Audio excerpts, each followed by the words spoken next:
Olá, meus queridos, a paz do Senhor Jesus. Sejam bem-vindos a mais uma aula do nosso módulo 5, Conhecendo a Salvação. Nós estamos estudando doutrinas que existem dentro da doutrina da salvação. Já estudamos sobre justificação, sobre o pecado, e hoje nós vamos estar estudando sobre a regeneração. Talvez uma das mais importantes doutrinas da fé cristã, que foi instituída, elaborada inicialmente pelo próprio Jesus no seu ministério aqui na Terra. Então vamos compreender, em primeiro lugar, a regeneração.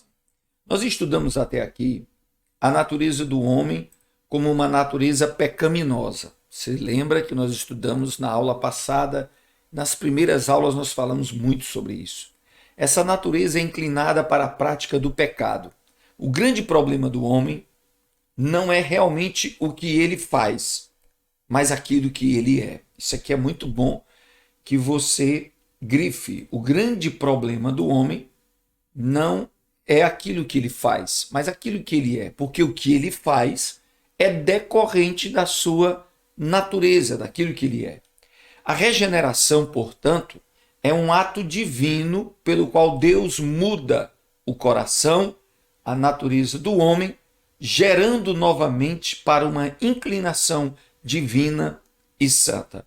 A regeneração, portanto, é um ato divino pelo qual Deus muda a natureza do homem. Aleluia! Aquilo que o homem é na sua essência.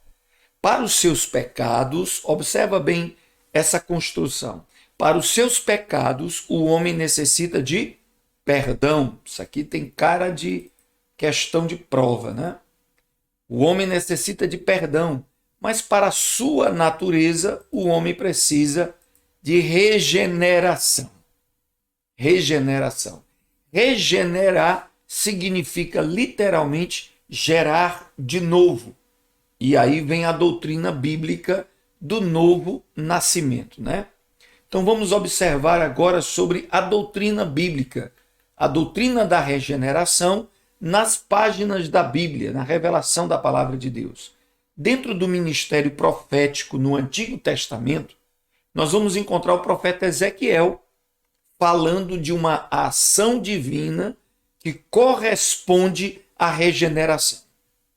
Veja só, no Antigo Testamento não havia regeneração, porque o novo nascimento, a regeneração, é algo decorrente da salvação que foi conquistada na cruz do Calvário. Isso quer dizer o Novo Testamento. Então, antes da morte de Jesus, não havia de verdade regeneração, mas os profetas já falavam dessa experiência, desse milagre de Deus que aconteceria no Novo Testamento.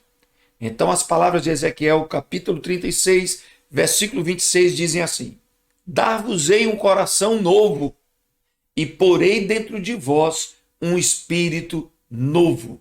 Ora que, embora não acontecesse, eles não tivessem essa profundidade espiritual na época, os profetas já falavam, já vaticinavam, já antecipavam o que Jesus faria após a salvação na cruz do Calvário.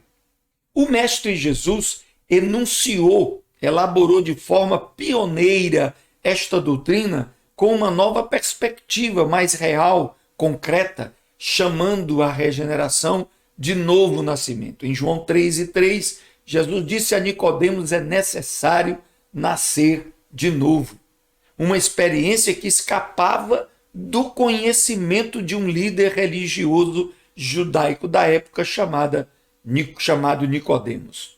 Ora, meus amados, quando Jesus falou de nascer de novo, ele estava falando de uma experiência que não era conhecida, que não era ensinada, que não era crida na época.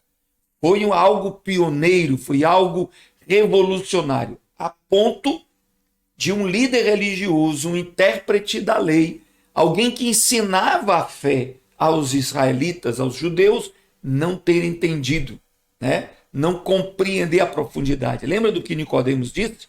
Em João capítulo 3, porventura, eu sendo velho, poderia entrar no ventre da minha mãe e nascer de novo?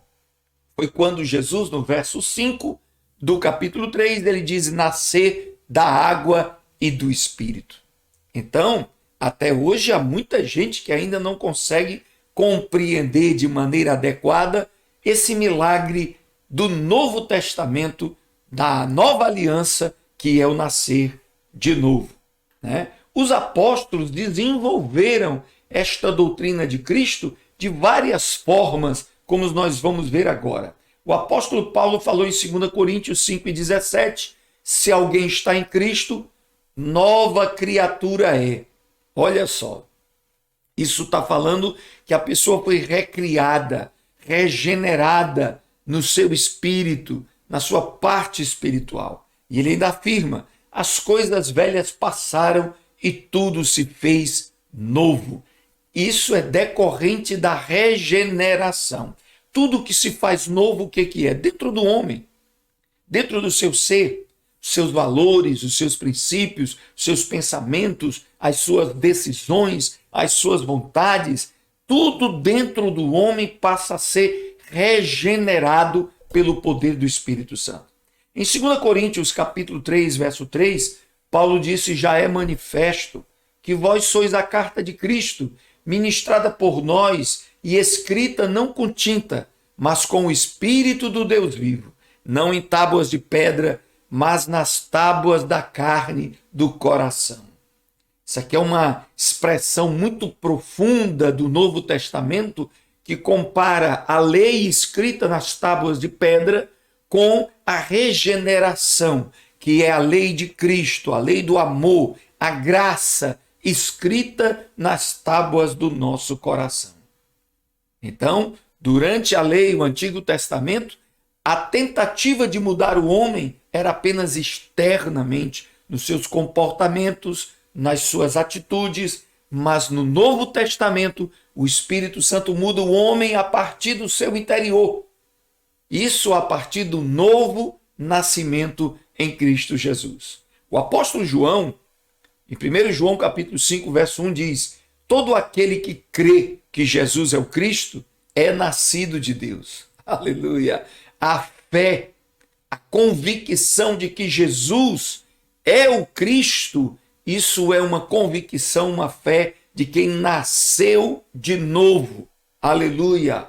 Em João capítulo 1, verso 12 e 13, esse sermão prefaciando o Evangelho, diz assim, a todos quanto receberam Jesus, deu-lhes o poder de serem feitos filhos de Deus, os que creem no seu nome, os quais não nasceram do sangue, nem da carne, nem da vontade do homem, mas nasceram da vontade de Deus, nasceram de Deus.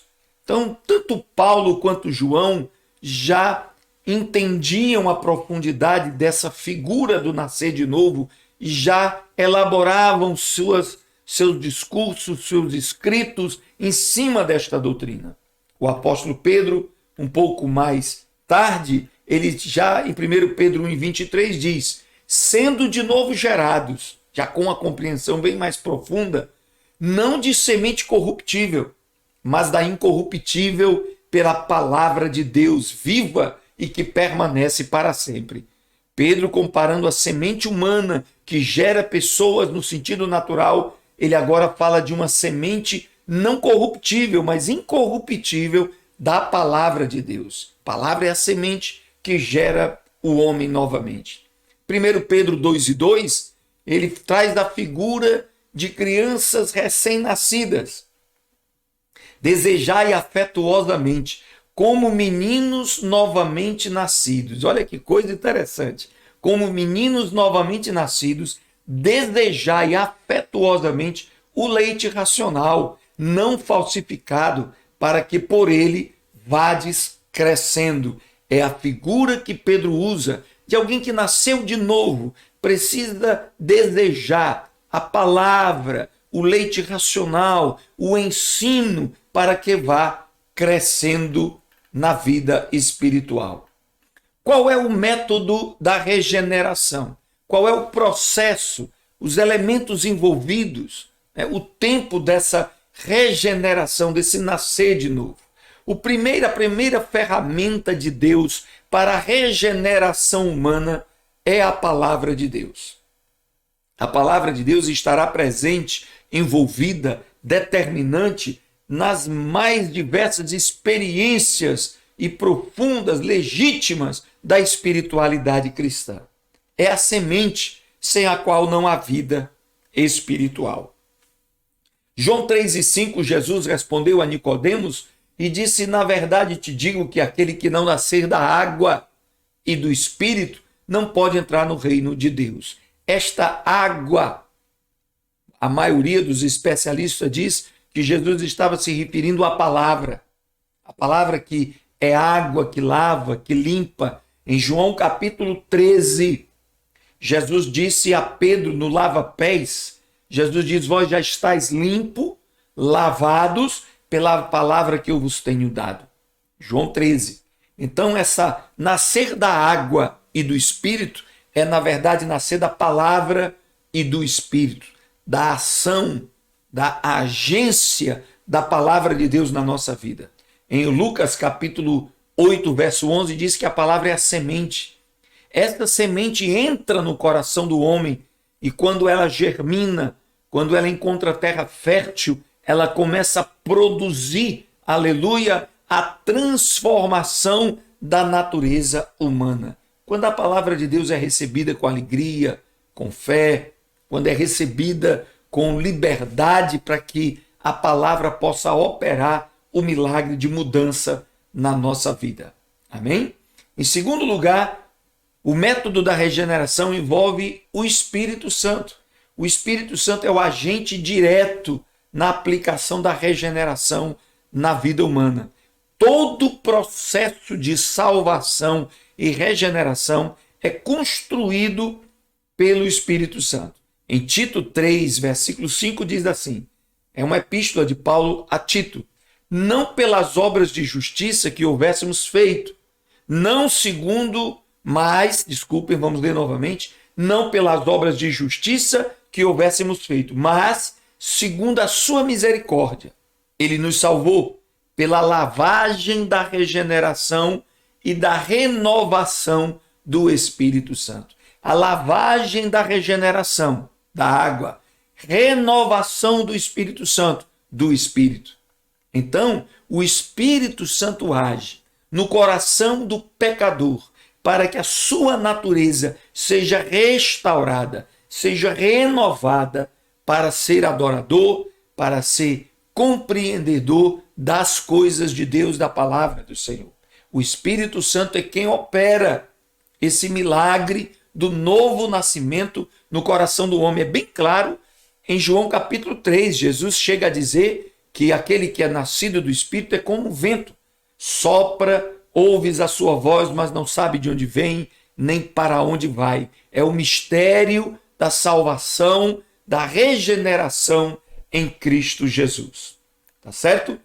Bom, em prática, o método prático, nós vamos entender que é a palavra de Deus e é o Espírito Santo agindo no coração do homem. Quais são os aspectos práticos da regeneração? Existem algumas coisas que estão intimamente ligadas à regeneração, ao novo nascimento, e nós precisamos compreender isso de maneira muito clara. A primeira é perfeição e regeneração. A pergunta é a seguinte: aquele que nasceu de novo não peca mais, é perfeito, não erra, não comete pecado? Nascer de novo, ser regenerado, não significa perfeição. Continuamos seres imperfeitos, mas com o coração mudado, com a atitude renovada, a mente transformada, né? Não é a gravidade do nosso pecado que nos condena, mas a resposta que damos à graça de Deus. Uma pessoa nascida de novo não demora a arrepender-se. Uma pessoa nascida de novo não se cercará de desculpas mas se renderá à graça e à misericórdia do Senhor nosso Deus. Né? Então, ser regenerado não significa ser perfeito, tá certo? Nós vamos continuar errando, continuar falhando, mas o nosso coração, a predisposição da nossa vida será de se voltar para Deus, de ouvir a Deus, de pedir perdão e de se arrepender, tá bom? Então, outro ponto sobre os aspectos práticos do novo nascimento. A conversão e a regeneração. Que relação existe entre conversão e regeneração? A conversão é um ato visível, público, que conta com as decisões de uma pessoa e tem a ver com as mudanças externas, né? Conversão é aquilo que acontece exteriormente, né? Às vezes mudança de comportamento, mudança de local que frequenta, sabe, onde você gasta seu dinheiro, a forma como você se veste, denuncia a sua conversão, né? E a regeneração? A regeneração é interior, invisível aos olhos, perceptível apenas pelos frutos. Agora escuta só, a conversão só é legítima quando acompanhada de uma regeneração interior. Em Mateus capítulo 23, Jesus disse que é possível converter uma pessoa sem ela ser nascida de novo. A religião tem o poder de mudar os comportamentos, de mudar as roupas, de mudar a forma de falar, mas não muda o coração. Não muda o interior profundo de uma pessoa. Por isso, a conversão religiosa, visível, precisa ser fruto, resultado, acompanhado da regeneração, do nascer de novo. Senão será sepulcro caiado, como Jesus diz em Mateus 23. Por fora, todo bonitinho, ajeitadinho, como um religioso, politicamente correto, mas por dentro está perdido, né? É a diferença de conversão e regeneração. E veja bem a palavra, é conversão, não é convenção. Conversão, tem um R aí, tá certo? Outro aspecto prático da regeneração são os resultados. Vamos aqui em batismo nas águas e novo nascimento. Eita! Batismo nas águas e novo nascimento. O batismo nas águas, ele é uma profissão de fé pública, uma decisão de seguir a Jesus. O batismo não é necessariamente acompanhado da regeneração. Existem igrejas, existem grupos religiosos que dizem que a pessoa nasce de novo no ato do batismo nas águas. Mas não é isso que a Bíblia ensina. O ato do batismo nas águas é um ato, um ofício religioso, é uma declaração pública do batizando que ele quer seguir a Jesus. Mas o interior dele é algo que só Deus e ele podem resolver, né? O batismo nas águas não é necessariamente acompanhado do nascer de novo. Não produz e nem é fruto. Claro que o que é nascido de novo desejará ser batizado, né? Mas nem todo batizado significa que nasceu de novo. Às vezes até quem não é batizado nasce de novo. Não é verdade? O ladrão da cruz se converteu e possivelmente ali podemos declarar que ele nasceu de novo, porque ele viu, ele conheceu Jesus, ainda que deformado pelas pancadas, o castigo e a flagelação. Então, fique bem claro isso, o batismo nas águas não é obrigatoriamente, automaticamente acompanhado do nascer de novo. Nascer de novo é uma experiência única, profunda, de mudança de natureza, de caráter em Cristo Jesus, o Senhor. Quais são os resultados do novo nascimento? Como é que eu sei que eu nasci de novo, pastor? Quais são os frutos, os resultados da regeneração? Em primeiro lugar, vai ser construído em nós, vai nascer dentro de nós a consciência de filiação, da paternidade de Deus. Em Romanos 8,15 diz: recebestes o espírito de adoção de filhos, pelo qual clamamos, Abba, Pai. Agora, será que Paulo está se referindo apenas a um tipo de oração, a um clamor que sai da nossa boca, pelo qual clamamos Abba Pai? Não. Ele está falando de uma predisposição do coração, uma inclinação do coração. Nós passamos a ter a consciência e o sentimento que somos filhos, e a Ele clamamos, e nele nos relacionamos como filho e pai. Tá certo? Nós recebemos a consciência da nossa relação como filhos de Deus para com o Pai. Isso é fruto do novo nascimento. Você tem uma consciência, um sentimento, uma certeza interior que agora você é filho de Deus. Em segundo lugar, tem a ver com a vida de pecado. Aquele que nasceu de novo não encontrará mais lugar na vida de pecado, na prática pecaminosa. 1 João 3:9 tem uma expressão que é preciso interpretar corretamente. Veja só. Qualquer que é nascido de Deus não comete pecado. Pastor, o senhor acabou de dizer que nascido de novo a gente erra, a gente peca. E agora João está dizendo que aquele que é nascido de Deus não comete pecado. Aí está falando da prática, né, do acometimento do pecado de maneira prática, diária, como costume, como hábito. Porque todo que é nascido de Deus, 1 João 5:4 diz, vence o mundo.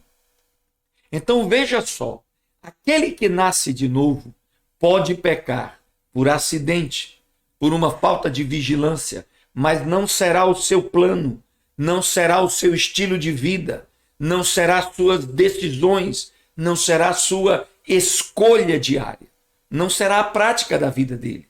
Terá sido um acidente, uma queda, mas o nascido de novo não permanecerá na prática do pecado.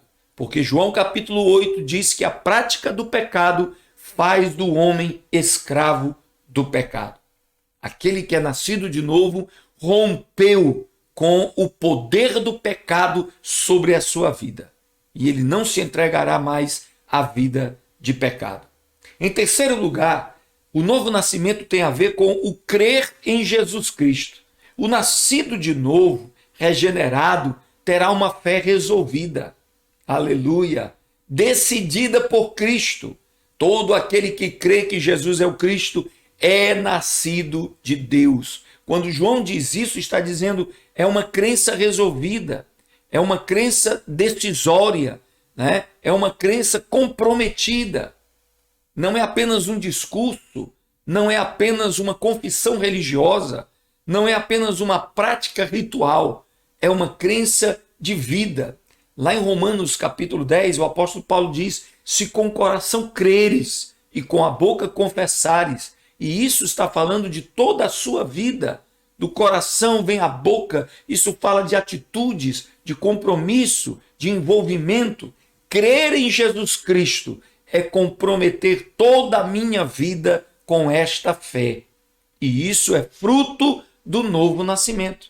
Aquele que nasceu de novo, os seus caminhos serão baseados na fé em Cristo Jesus. As suas escolhas, com quem eu vou casar, com quem eu vou fazer negócios, onde eu vou morar, né? Em que eu vou trabalhar, com quem eu vou ganhar dinheiro, quem sou eu, tudo isso estará dependente, estará envolvido com esse crer em Jesus Cristo. Entendamos, irmãos, que na Bíblia Sagrada, crer em Jesus tem um sentido muito mais amplo, muito mais forte do que aquele que a gente diz trivialmente, diariamente na boca de todo mundo. Eu creio em Jesus, eu creio na Bíblia. Não, na Bíblia Sagrada, na época da Bíblia, crer em Jesus era colocar sua vida em risco. E a fé, nas páginas do livro de Atos, e por muitos e muitos séculos, era um comprometimento de toda a vida com a fé em Cristo Jesus. Então, crer em Jesus, de fato, legítimo e verdadeiro, é preciso nascer de novo. Deixa eu só lhe dar mais uma explicação em cima do crer em Jesus. Você já ouviu falar de pessoas perdidas por 45 centímetros? Vai errar a porta do céu por 45 centímetros. 45 centímetros, pastor? Que distância é essa? É a distância do cérebro para o coração. Porque tem pessoas que crê apenas intelectualmente, ele entende, ele fala, ele discursa, ele compreende, né? Ele pratica de forma racional, mas ele não crê no íntimo do seu coração. Nascer de novo é traduzir tudo o que eu compreendo a partir da fé que eu possuo. Nascer de novo é tudo o que eu faço, o faço pela fé em Cristo Jesus. O quarto fruto do novo nascimento, da regeneração, e é o último ponto da nossa aula, é a frutificação. Aquele que nasceu de novo foi regenerado pelo Espírito Santo e produzirá, portanto, frutos dignos da sua nova vida em Cristo Jesus. Lembra que fruto é aquilo que eu produzo com a minha vida. As minhas respostas, as minhas atitudes, as minhas palavras, como eu reajo. São frutos. Jesus disse em Mateus 7,18, não pode a árvore boa dar maus frutos, nem a árvore má dar frutos bons, porque a natureza da árvore produzirá, consequentemente, os seus frutos. Se ela é naturalmente má, seus frutos serão maus. Se ela é naturalmente boa, ela produzirá bons frutos. Se o homem é, na sua natureza, mau, pecador, né, ímpio, ele vai produzir frutos assim, de impiedade, traição, calúnia, de pecado e de devassidão. Mas se a sua natureza foi regenerada pelo Espírito Santo e você tem inclinações de reino, inclinações divinas de buscar a Deus, os seus frutos serão perdão, amor, paciência, domínio próprio, bondade, benignidade, enfim, frutos dignos de arrependimento e da vida eterna. Hebreus capítulo 6, versículos 7 e 9, eu chamo de o texto mais temido pelos crentes, né? Porque a Bíblia diz, porque a terra que embebe a chuva, que é a graça, que muitas vezes cai sobre ela, e essa terra é o nosso coração, e produz erva proveitosa para aqueles por quem é lavrada, recebe a bênção de Deus. Se eu recebo a graça na minha vida, sou regenerado e produzo frutos bons, a bênção de Deus é sobre a minha vida. Mas a terra que produz espinhos, abrolhos, é reprovada. Perto está da maldição, o seu fim é ser queimada. Mas de vós, ó amados, esperamos coisas melhores e coisas que acompanham a salvação, ainda que assim falemos. Aleluia! Né? De vós esperamos coisas melhores, atitudes melhores, vida melhor, palavras melhores, atitudes excelentes que acompanham a salvação, ainda que seja necessário exortarmos e assim falarmos. Então, meus amados, Deus abençoe, leia a sua apostila, estude de novo esta aula, procurando entender a parte prática da regeneração, da doutrina do novo nascimento. E até a próxima aula, no nome de Jesus, tá certo? Você leia a sua apostila, responda os exercícios foram feitos propositalmente bem fáceis, apenas para te provocar a leitura e o estudo da apostila, tá bom? Eu lhe espero na próxima aula. Grande beijo no seu coração, fica na graça e na paz do Senhor Jesus.